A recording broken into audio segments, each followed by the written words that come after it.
Here's another example.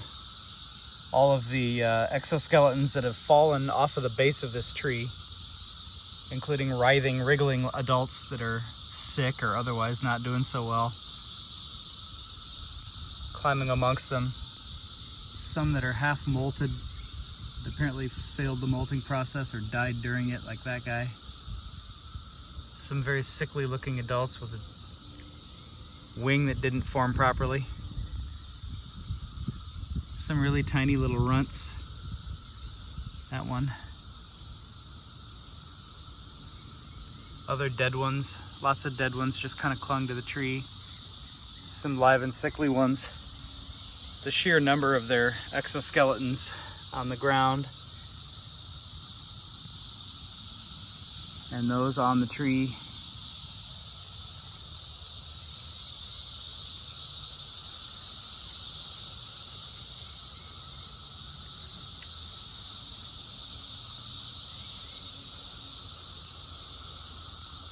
And here they are on the undersides of the leaves.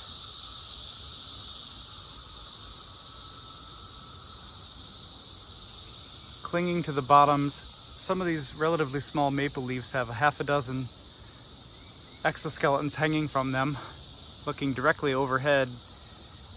The bottoms of each of these leaves has at least one, if not 3 or 4. Even up there, 10 to 12 feet high.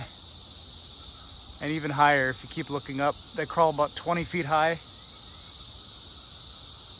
or maybe more.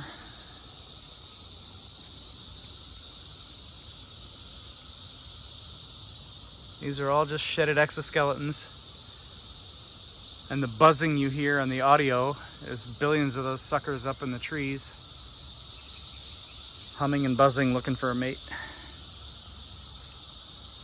I can't walk on the ground without stepping on these things.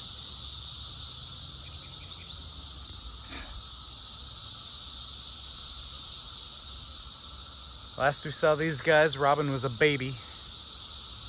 Now she's 16. When they come back again, she'll be 33.